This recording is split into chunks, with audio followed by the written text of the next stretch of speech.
تاریخ یا حال کا مطالعہ کیا جائے تو ہمیں کئی ایسے افراد ملتے ہیں جنہوں نے سرکاری اور سیاسی عہدوں کا غلط فائدہ اٹھایا۔ ان افراد کو ملک کے لیے جو ملا انہوں نے اس پر اپنا حق سمجھا۔ شاید یہی ان کا دستور دنیا ہے۔ لیکن انہی لوگوں کی بھیڑ میں ایک ایسا شخص بھی تھا جس کی صداقت اور ایمانداری کی ضمانت اس کے مخالفین بھی دیا کرتے تھے۔ اگست 1944 کو دہلی کے ایک تاریخی محلے میں آنکھ کھولنے والے سید منور حسن کی والدہ تحریک پاکستان کی کارکن تھیں۔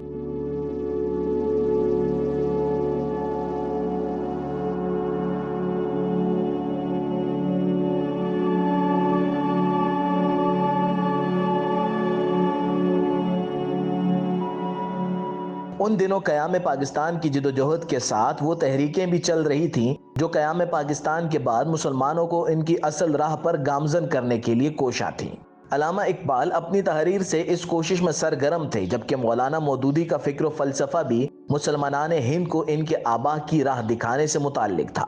قیام پاکستان کے بعد تشکیل پانے والی فضا میں پرورش پانے والے سید منور حسن نے کسی حد تک اپنی راہ کو والدہ سے جدا کر لیا تھا۔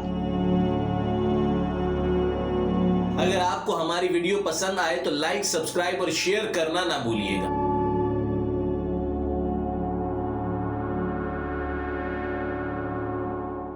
وہ بائیں بازو کی ترقی پسند تحریک سے متاثر ہو گئے اور انہیں کارل مارکس کے افکار میں اس دنیا کا مستقبل دکھائی دیا۔ اس زمانے میں کراچی میں نیشنل اسٹوڈنٹ فیڈریشن کا راج تھا۔ انہوں نے نیشنل اسٹوڈنٹ فیڈریشن میں شمولیت اختیار کی، خود کو اس کے لیے وقف کر دینے کا فیصلہ بھی کر لیا۔ اپنی قابلیت اور محنت سے بہت جلد سید صاحب NSF کراچی شاخ کی صدارت کے انتہائی اہم اور حساس منصب پر فائز ہو گئے۔ NSF اس دور میں نہ صرف طلبہ کے مسائل حل کرنے کے لیے اہم منصبوں پر فائز لوگوں سے ملاقاتیں کر رہی تھی، بلکہ ساتھ ہی نوجوانوں میں اپنے نظریات کو پروان چڑھانے کے لیے کوشاں بھی تھی۔ اسی دور میں NSF کے اس نوجوان ذمہ دار کو مولانا مودودی کے لٹریچر سے آشنائی ہوئی۔ سید منور حسن بہت تیزی سے مولانا مودودی کے لٹریچر سے متاثر ہونا شروع ہوئے۔ NSF کراچی شاخ کا صدر دیکھتے ہی دیکھتے اسلامی جمعیت طلبہ کے سرگرم کارکن بن گئے۔ کراچی یونیورسٹی اور مولانا مودودی کی تحریک ایک ساتھ ان کی زندگی کا حصہ بن چکے تھے۔ NSF کی طرح جمعیت میں بھی ان کے آگے بڑھنے کا عمل تیز رفتار تھا۔ سخت محنت اور خود کو مولانا مودودی کی تحریک کے لیے وقف کر دینے کے بعد وہ اس مشن میں تیزی سے آگے بڑھتے رہے۔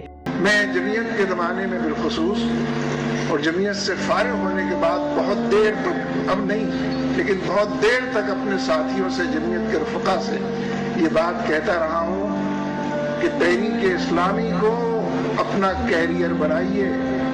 اگر آپ نے تحریک اسلامی کو اپنا کیریئر نہ بنایا تو خواہش کے باوجود خدمت نہیں کر سکو۔ آئندہ 2 برس یعنی 1964 میں وہ مذہبی رجحان رکھنے والی اس منظم تنظیم کے مرکزی قائد یعنی ناظم اعلیٰ منتخب ہو چکے تھے۔ منور حسن نے ملکی سیاست میں بھی اپنا نام پیدا کیا۔ ایوب خان کے دور میں جب سیاسی جماعتیں پابندیوں کا شکار تھیں اور اکثر قائدین قید کی زندگی گزار رہے تھے، ایسے میں بھی منور حسن نے حکومت کے آمرانہ طرز عمل کے خلاف رائے عامہ کو ہموار کرنے کے لیے ملکی دورے کیے اور ملکی سیاسی منظرنامے پر نمایاں ہوئے۔ منور حسن ایک بے خوف سیاستدان اور نوجوان لیڈر تھے۔ ان کا لہجہ ذرا سخت تھا اور وہ اپنے نظریات پر کھڑے رہنے والے شخص تھے۔ جن دنوں کراچی میں MQM کے بانی کی مرضی کے بغیر پتہ نہ ہلتا تھا، انہوں نے منور حسن سے ملاقات کی۔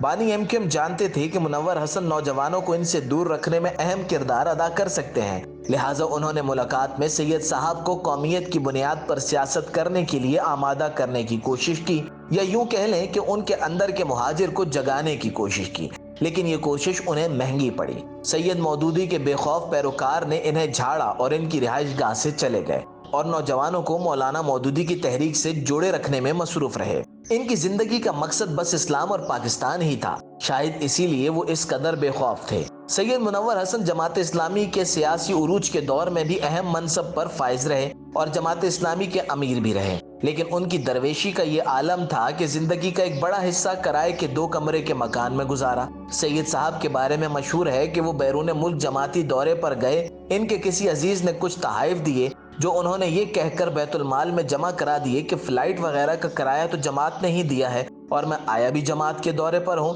اسی طرح کہا جاتا ہے کہ انہوں نے اپنی بیٹی کی شادی میں ملنے والے تحائف بھی بیت المال میں جمع کراتے ہوئے کہا کہ یہ امیر جماعت اسلامی کو ملے ہیں، مجھے نہیں۔ سید منور حسن تو اب اس دنیا میں نہیں رہے، لیکن ان کے افکار اور کردار نوجوانوں کے لیے مشعل راہ ہیں۔